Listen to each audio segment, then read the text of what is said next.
You are watching Platinum Northwest TV News. Good evening and thank you so much for tuning in. I'm Philadelphia Mangoeng. Let's take a look at the leading top stories. First up, a father's bail delay sparks outrage over sexual assault charges, and SADTU accuses Basic Education Minister of using BELA regulations to advance the DA's political agenda. In the business news, Electricity Minister says that Eskom is burning diesel to keep the lights on. And in the sports news, Orbit College historic win over Siwelele FC. We begin here. Please note that the following story contains strong language and opinions that may be considered provocative or controversial. Thus, viewer discretion is advised.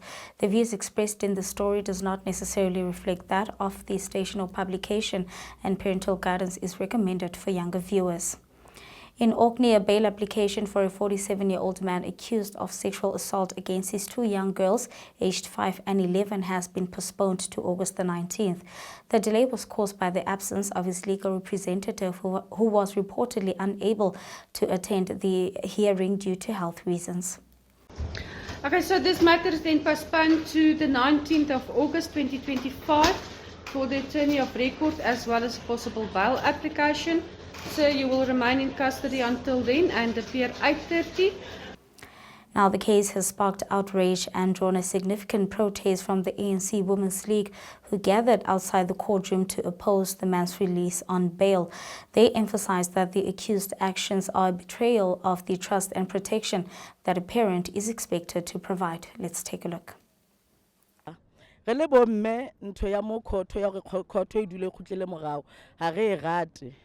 Ntate o reipile bana ba hae ba babedi, ntate a reipile bana ba hae, e etsa hore re ipotse re le bomme hore re dula le bontate ba jwang ka matlong. Ka bana ha ntate a dula le ngwana hae ka hara ntlo, o na le tshepo le mme hore ke ntate wa hae o safe ngwana. Jwale ha ile ntate wa hae a reipa ngwana, re wa moya re le batswadi hore ntho e ntate wa e etsang ke ntho e jwang. Ha ra itumela haholo re le Women's League. Baili ha re batle ntate nka fuwa baili, e ne nka re ntate nka shwella toronkong. Re kwatile haholo re le bomme, re ipotsa hore bomme ba jwang la re tsamaya re utlwa re sena matla ka lebaka la hore ha ntate wa bana a etsa ntho e tshwanang le e boetapele bokae. A re emeng bomme ntho ena se ka etsahala. Hloko ka magistrate wa rona, molao wa rona wa South Africa ha o hantle because of re tla mona na makgetlo re ntse re kgutlisetswa morao. No o tse re tla hape ka la bobedi re tlo dula re kgutlisetswa morao, ene beile yona ha re batle re gatetse ke ntho ra re tlile koto bana bentse re iswa morao. Magistrate ha be le nnete ho rona, ha lele ka batho ba rona re beketla la bobedi a bana o kena mare bana ba rape ene ke mme motho magistrate ha na kutlole bohloko ntate je bana ba hae ba babedi a ba ra reno kena ka morentse re tse support ho teng ntate ona ha re batla tole bail mona a shwele tronkong ba bantse ba fuwa tele ka jela a tele ke a ye jele le a lo utlo hore na jwang ha kopana le thaka tsa hae. In other news, the South African Democratic Teachers Union, that SADTU, has accused Basic Education Minister Gwarube of using the gazetting of the Basic Education Laws Amendment Act regulations to sow confusion, delay the implementation of the act and advance the DA's political agenda. Gwarube recently gazetted the first two sets of regulations under the BELA Act for public comment, saying two regulations which deal with language and school capacity were designated to ensure that the amendments of the BELA Act were implemented in a manner that upheld learners' rights, enhanced school functionality, and maintained a careful balance of powers and functions between school governing bodies and the government in the management and governance of schools. However, the move has been met with mixed reactions, with the Portfolio Committee on Basic Education among the first to raise concern that Gwarube may be undermining the intent of the Act through a fragmented rollout of draft regulation and the use of terminology that appears to deviate from the language and purpose of the Act. SADTU is challenging the move by the minister and said they are studying the regulations and intend to make their submissions on or before the deadline.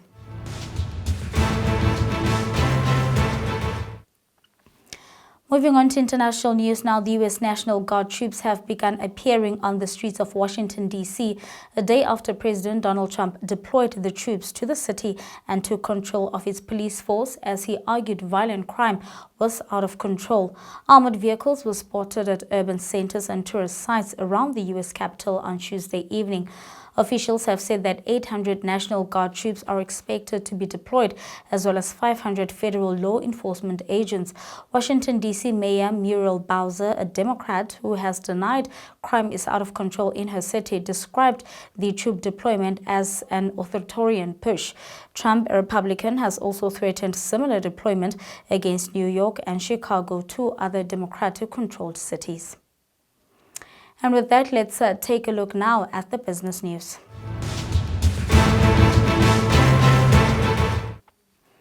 And the business news, Electricity Minister Ramokgopa says that Eskom burning through billions of rands in diesel to tackle load shedding is part of the plan. Ramokgopa responded to reports this week that the national power utility is relying on burning diesel to keep the lights on. Let's take a look. And then the other point I want to raise is how have we used the pickers. So this is when we burn diesel to ensure that we are able to support the grid. The load factor on the diesel reached about 5.99% this week, which is greater than the same period last year.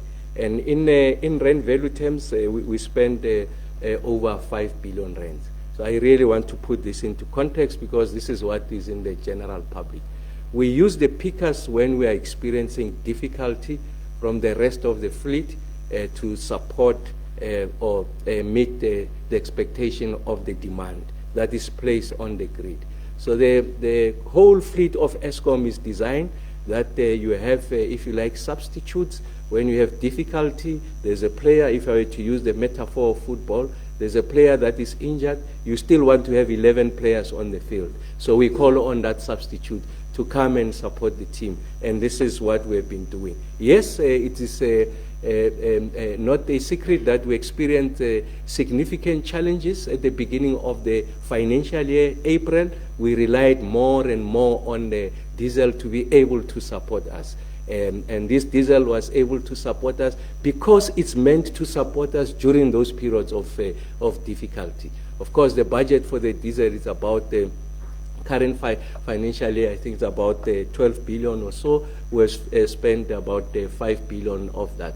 Then the next question you'll ask, but it's at the beginning of the financial year, you have spent close to over 40% of your annual allocation. It is because it is during winter when the intensity of the demand reaches the peak, and that's when we are likely going to experience challenges if some units fail, because we don't have the headroom for us to be able to absorb those failures of the units. What do? We then call on our ACE card, which is the pickers to come and help us. So they are designed to do that. I mean, just to give you a context, for the period of 1 April to 31 August in 2023, just that period we used about 14.8 billion rand. And I'm saying to you now that for now we used 5.8 billion rand. And it's also true that last year during this period we spent 3.6 billion rand because the system, the units that were meant to returned on time last year. It's something that we fixed and we have gone back to the performance that we are expecting. So the point I'm making to the general public is the following.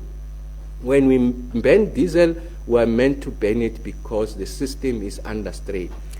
Now, Ramokgopa also noted that the 2025 budget for Eskom's diesel use is about 12 billion rand, and so far the utility has spent about 5.8 billion rand of that. While this is almost half of the annual allocation, Ramokgopa said that it was necessary to burn through the budget to contend with the winter months when demand ramped up.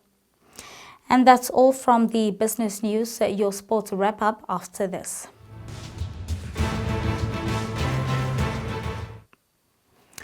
In soccer news now, Orbit College claimed their first win of the Betway Premiership season after overcoming Siwelele FC 1-0 on Tuesday evening. Siwelele were unchanged from the opening day victory over Golden Arrows, while on loan Monapule Saleng headlined the home side's starting line-up. The visiting team looked to build on their fine start to the campaign with a succession of efforts early on by Kgape Moralo and Relebohile Mokwane, but they were unable to hit the target. Orbit regained momentum a few minutes in and enjoyed their first decent chance through a teasing shot in the area by Saleng, but goalkeeper Ricardo Goss was able to make the save. The visiting team turned to the bench and the break and introduced Lila K ahead of Saile in search of the opening goal. Orbit proved decisive in the final minutes after a cross from Siapulela Mabele teed up with Litsie Kwapeng, who finished from the area to seal the team's first ever win in the top flight. In more soccer news, after being dropped from the team by manager Luis Enrique, who excluded the Italian goalkeeper from the Super Cup lineup, Gianluigi Donnarumma announced his exit from Paris Saint-Germain. Now, Donnarumma played an instrumental role in PSG's treble-winning campaign last season, helping them to finally win the Champions League for the first time. Now, PSG signed French keeper Lucas Chevalier on Saturday, fueling speculation about Donnarumma's future, and with 1 year left on his contract, the Italian is now set to move on. In a social media post on Tuesday, the 26-year-old said that he was disappointed and disheartened. And that's where we're going to have to wrap it up for tonight. Thank you so much for watching.